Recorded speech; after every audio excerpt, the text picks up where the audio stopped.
여러분, 혹시 이런 생각 해보신 적 있으세요? 좋은 사람이 되고 싶은데 어떻게 해야 할까? 혹은 교회는 어떻게 운영되어야 할까? 리더는 어떤 사람이어야 할까? 이런 질문들, 우리 삶에서 정말 자주 떠오르는 것들이잖아요. 그런데 놀랍게도 지금으로부터 약 2000년 전에 쓰인 아주 짧은 편지 하나가 이 질문들에 정확하게 답하고 있어요. 바로 성경의 디도서입니다. 디도서는 성경에서도 아주 짧은 책이에요. 고작 3장밖에 안 됩니다. 하지만 그 안에 담긴 내용은 정말 강력하고 실용적이에요. 교회를 어떻게 세워야 하는지, 신자는 어떻게 살아야 하는지, 그리고 하나님의 은혜가 우리 삶을 어떻게 바꾸는지를 아주 구체적으로 알려줍니다. 자, 오늘 우리 함께 디도서를 처음부터 끝까지 완전히 정복해봐요. 먼저 배경 이야기부터 시작해볼게요. 디도서를 이해하려면 두 사람을 먼저 알아야 해요. 바로 바울과 디도입니다. 바울, 이분은 신약 성경에서 정말 중요한 인물이에요. 원래 이름은 사울이었고 처음에는 예수님을 믿는 사람들을 잡아다가 감옥에 보내던 사람이었어요. 그런데 어느 날 예수님을 직접 만나는 엄청난 체험을 하고 완전히 새로운 사람으로 변했어요. 그 뒤로는 예수님의 복음을 전하기 위해 온 지중해 세계를 누비고 다닌 선교사가 됩니다. 그리고 디도, 이분은 바울의 제자이자 아주 가까운 동역자였어요. 디도는 그리스 출신의 이방인, 즉 유대인이 아닌 사람이었는데 예수님을 믿고 바울과 함께 복음을 전하는 일에 헌신했어요. 바울은 디도를 아주 신뢰했어요. 어렵고 까다로운 임무가 있을 때마다 디도를 보냈거든요. 자, 그러면 바울은 왜 디도에게 이 편지를 썼을까요? 바울과 디도는 함께 지중해에 있는 큰 섬, 그레데 섬에서 복음을 전했어요. 영어로는 크레타 섬이라고 하죠. 지금도 그리스의 아름다운 관광지로 유명한 그 섬이에요. 그들은 그곳 여러 도시에 교회를 세웠어요. 그런데 바울은 다른 곳으로 떠나야 했고 디도만 남겨두었습니다. 그레데 섬에는 여러 문제가 있었어요. 새로 세워진 교회들은 아직 제대로 된 리더십이 없었고 이상한 가르침을 퍼뜨리는 사람들이 있었으며 신자들이 어떻게 살아야 하는지 잘 모르고 있었어요. 그래서 바울은 혼자 남겨진 디도에게 편지를 써서 이렇게 말합니다. 내가 너를 그레데에 남겨둔 이유가 있어. 남은 일을 정리하고 각 도시에 장로들을 세워줘. 이게 디도서의 출발점입니다. 이 편지가 쓰인 시기는 대략 기원 후 63년에서 65년 사이로 추정돼요. 바울이 인생의 마지막을 향해 달려가던 시기였어요. 그는 젊은 시절처럼 직접 뛰어다닐 수는 없었지만 편지를 통해 교회들을 세우고 다음 세대 리더들을 훈련시켰어요. 디도서는 그 귀한 편지 중 하나입니다. 자, 이제 본격적으로 디도서 안으로 들어가 볼게요. 첫 번째 이야기, 좋은 리더는 어떤 사람일까요? 디도서 한 장을 열면 바울이 바로 핵심 부탁을 해요. 디도야, 각 성의 장로들을 세워줘. 장로는 교회를 이끄는 리더를 말해요. 그런데 그냥 아무나 세우면 안 되겠죠? 바울은 굉장히 구체적인 기준을 제시합니다. 한번 들어볼게요. 바울이 말하는 좋은 리더의 조건들이에요. 책망할 것이 없어야 한다. 이건 완벽한 사람을 뜻하는 게 아니에요. 주변 사람들이 봤을 때 저 사람 정말 흠잡을 데 없이 살려고 노력하는 사람이야 라는 말을 들을 수 있어야 한다는 거예요. 한 아내의 남편이어야 한다. 가정에서의 신실함을 말하는 거예요. 배우자에게 충실하고 가정을 잘 돌보는 사람이어야 한다는 거죠. 방탕하다는 비난을 받지 않고 불순종하는 일이 없는 자녀를 둔 사람이어야 한다. 이건 가정 교육까지 신경 쓰는 사람을 뜻해요. 교회를 이끌기 전에 먼저 자기 가정을 잘 이끌 수 있어야 한다는 거예요. 또 있어요. 자기 고집대로 하지 않아야 하고 쉽게 화내지 않아야 하고 술을 너무 좋아하지 않아야 하고 폭력적이지 않아야 하고 돈을 부당하게 탐내지 않아야 해요. 그러면 대신 어떤 사람이어야 할까요? 나그네를 잘 대접하는 사람, 선한 것을 사랑하는 사람, 신중하고 유롭고 거룩하고 절제하는 사람, 그리고 무엇보다 바른 교훈의 말씀을 굳게 잡는 사람이어야 해요. 여기서 잠깐, 이 마지막 조건이 정말 중요합니다. 왜냐면 바울이 바로 이어서 설명하거든요. 왜 리더가 바른 교훈을 굳게 잡아야 하냐면 이상한 가르침으로 사람들을 흔드는 자들이 있기 때문이에요. 그레데 섬에는 특히 유대인들 중에서 엉뚱한 가르침을 퍼뜨리는 사람들이 있었는데 그들이 가정 전체를 무너뜨리고 있었어요. 돈을 벌기 위해 가르치면 안 되는 것들을 가르치는 사람들이었죠. 이걸 보면서 뭔가 느껴지지 않으세요? 리더십의 핵심은 직함이나 능력이 아니라 삶의 품성이라는 거예요. 바울이 말하는 좋은 리더는 화려한 스펙을 가진 사람이 아니에요. 가정에서, 이웃과의 관계에서, 매일의 삶에서 신실하게 살아가는 사람이에요. 그게 진짜 리더십이라는 거죠. 두 번째 이야기, 그레데 사람들의 문제, 문화가 신앙을 이길 수 있을까요? 자, 이제 바울이 좀 더 솔직하게 이야기합니다. 그레데 섬에는 독특한 문화가 있었어요. 당시에 그레데 사람들을 묘사하는 말이 있었는데 바울이 그걸 직접 편지에 인용해요. 그레데 출신 철학자 에피메니데스가 한 말이에요. 그레데인들은 항상 거짓말쟁이며 악한 짐승이며 배만 위하는 게으름뱅이라. 아, 꽤 심한 말이죠. 그런데 바울은 이게 맞는 말이라고 해요. 이 증언이 참되도다. 그러면서 디도에게 말합니다. 그러니까 너는 그들을 엄하게 꾸짖어야 해. 그래야 그들이 믿음 안에서 건강해질 수 있어. 이 부분이 굉장히 흥미롭지 않나요? 바울은 그레데 사람들의 문화적 약점을 정확히 직시하고 있어요. 거짓말하는 문화, 자기 욕구를 채우는 것만 생각하는 문화, 게으른 문화. 그런 환경 속에서 예수님을 믿게 된 사람들이에요. 그 문화적 습관들이 교회 안에도 들어와 있었던 거죠. 사실 이건 그레데만의 문제가 아니에요. 우리도 특정 문화, 특정 환경 속에서 자라잖아요. 그 환경이 우리 생각과 습관을 만들어요. 예수님을 믿는다고 해서 그 습관들이 하루아침에 바뀌지는 않아요. 그래서 리더가 필요하고 가르침이 필요하고 때로는 따끔한 지적도 필요한 거예요. 바울이 말하는 건 이거예요. 신앙은 문화를 넘어서야 한다. 우리가 어떤 환경에서 왔든 예수님 안에서는 새로운 방식으로 살 수 있어야 한다는 거예요. 세 번째 이야기, 나이와 역할에 맞는 가르침, 세대 맞춤 교육이 제2장으로 넘어가 볼게요. 2장은 정말 실용적인 내용으로 가득 차 있어요. 바울은 디도에게 말합니다.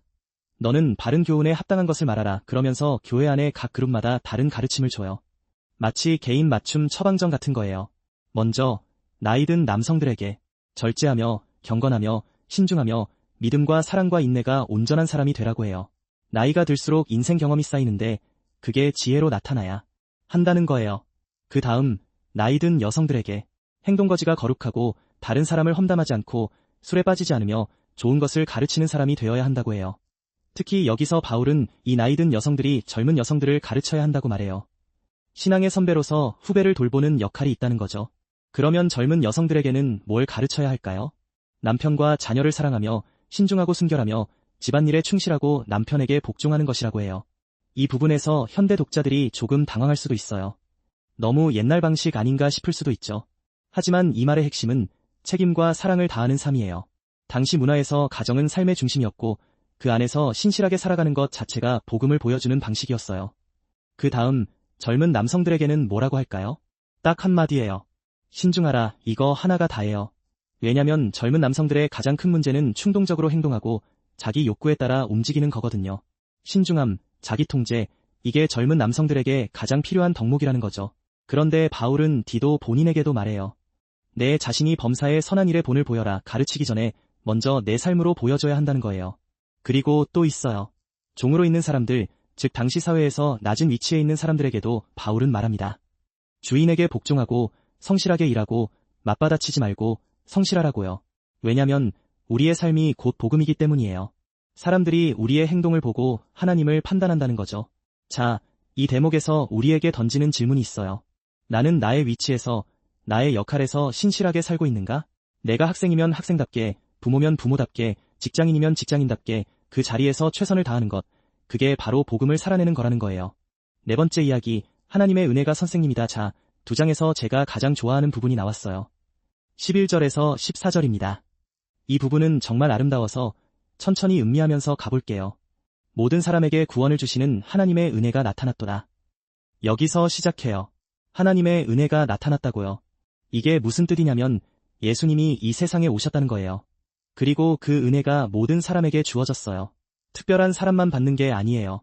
그레데 사람들도, 유대인도, 이방인도, 당시 사회에서 낮은 위치에 있는 종들도 모두에게 열려 있어요. 그런데 바울은 이 은혜가 단지 구원만 주는 게 아니라고 해요. 은혜가 우리를 훈련시킨다고 해요. 우리를 양육하시되 경건하지 않은 것과 이 세상 정욕을 다 버리고 신중함과 위로움과 경건함으로 이 세상에 살고. 은혜가 가르친다는 거예요. 무엇을 버려야 하는지, 어떻게 살아야 하는지를요. 율법이 가르치는 게 아니에요. 규칙이 가르치는 게 아니에요. 은혜가 가르친다는 거죠. 이게 엄청난 차이예요. 규칙은 이렇게 해야 해, 안 그러면 벌받아 라고 해요. 하지만 은혜는 하나님이 너를 이렇게 사랑하셨어, 그러니 너도 이렇게 살 수 있어 라고 해요. 동기 자체가 달라요. 두려움이 아니라 사랑에서 나오는 삶이에요. 그리고 이어서 뭘 기다리냐고요. 복스러운 소망과 우리의 크신 하나님 구주 예수 그리스도의 영광이 나타나심을 기다리게 하셨으니 예수님이 다시 오실 거라는 소망을 품고 사는 삶이에요. 14절에는 예수님이 왜 오셨는지 아주 명확하게 나와요. 그가 우리를 대신하여 자신을 주심은 모든 불법에서 우리를 속량하시고 우리를 깨끗하게 하사 선한 일을 열심히 하는 자기 백성이 되게 하려 하심이라. 예수님이 우리를 구원하신 건 우리가 그냥 하늘나라 티켓만 받고 편하게 살라는 게 아니에요. 선한 일을 열심히 하는 사람, 즉 세상에 긍정적인 변화를 가져오는 사람이 되게 하려는 거예요. 이 2절을 읽으면서 저는 항상 이런 생각이 들어요. 신앙은 단지 종교적인 의식이 아니에요. 삶의 방식 자체가 바뀌는 거예요. 그리고 그 변화의 원동력은 규칙이 아니라 은혜예요. 5번째 이야기, 세상 속에서 어떻게 살 것인가, 이제 3장으로 넘어가 볼게요. 3장에서 바울은 교회 안에서의 삶을 넘어서 더 넓은 세상 속에서의 삶을 이야기해요. 통치자들과 권세 잡은 자들에게 복종하며 순종하며 모든 선한 일을 행하기를 준비하며. 당시 로마 제국 아래서 사는 사람들에게 이 말이 얼마나 실용적이었겠어요. 사회 안에서 신자는 어떻게 살아야 하나? 무조건 반항하거나 무조건 복종하는 게 아니에요. 선한 일을 행하며 사회의 질서 안에서 신실하게 사는 거예요. 그리고 2절에서 바울이 말합니다. 아무도 비방하지 말며 다투지 말며 관용하며 범사의 온유함을 모든 사람에게 나타낼 것을 기억하게 하라. 비방하지 말라. 다투지 말라. 온유하게 대하라. 모든 사람에게요. 믿는 사람한테만이 아니에요. 나와 다른 생각을 가진 사람에게도, 나를 힘들게 하는 사람에게도요. 왜 그렇게 해야 할까요? 바울이 바로 이유를 말해줘요. 3절입니다. 우리도 전에는 어리석고 순종하지 않았으며 속아 이런저런 정욕과 행락의 종노릇하며 악독과 투기를 일삼았으며 가증스러운 자들로 서로 미워했었느니라. 우리도 전에는 그랬다는 거예요. 우리도 예수님을 만나기 전에는 어리석고 욕망에 끌려다니고 서로 미워했어요. 그러니까 지금 우리를 힘들게 하는 그 사람을 비방하고 미워하는 대신 그 사람의 모습에서 과거의 우리를 볼 수 있어야 해요. 그래야 긍휼한 마음이 생기고 온유하게 대할 수 있거든요. 그리고 바울은 이어서 말합니다. 우리 구주 하나님의 자비와 사람 사랑하심이 나타났을 때에 우리를 구원하시되, 하나님이 우리를 구원하신 건 우리가 뭔가 잘해서가 아니에요. 우리가 행한 바 의로운 행위로 말미암지 아니하고 오직 그의 긍휼하심을 따라 하나님의 긍휼, 즉 자비로 된 거예요. 그래서 우리도 다른 사람에게 자비롭게 대해야 한다는 거죠. 6번째 이야기, 쓸데없는 논쟁은 이제 그만. 3장 중반에 가면 바울이 좀 단호한 목소리로 이야기해요. 어리석은 변론과 족보 이야기와 분쟁과 율법에 대한 다툼을 피하라. 이것은 무익한 것이요 헛된 것이니라. 당시 교회 안에서 무슨 일이 있었냐면 어떤 사람들이 복잡한 유대 전통이나 족보 이야기, 율법의 세세한 규정들을 두고 끝없이 논쟁을 벌이고 있었어요. 어떤 음식을 먹어야 하느냐, 어떤 날을 지켜야 하느냐, 이런 것들이요. 그런데 이런 논쟁들이 사람들을 정말 중요한 것에서 멀어지게 했어요. 바울이 말하는 건 진짜 중요한 게 뭔지 알자는 거예요. 그리고 이단, 즉 잘못된 가르침을 퍼뜨리는 사람에 대해서도 명확한 기준을 제시해요. 한두 번 경고해도 듣지 않으면 멀리하라고 해요. 왜냐면 그런 사람은 스스로 죄를 짓는 거고 교회 전체를 어지럽히기 때문이에요. 이건 냉정한 게 아니에요. 교회의 건강을 지키는 거예요. 마치 의사가 전염성이 강한 병을 가진 환자를 격리하는 것처럼 교회 전체가 잘못된 가르침에 감염되지 않도록 지키는 거예요. 이제 3장 마지막 부분을 볼게요. 바울이 디도에게 실용적인 부탁을 해요. 내가 아데마나 두기고를 내게 보내리니 그때 내가 급히 니고볼리로 내게 오라. 내가 거기서 겨울을 지내기로 작정하였노라. 두 사람의 이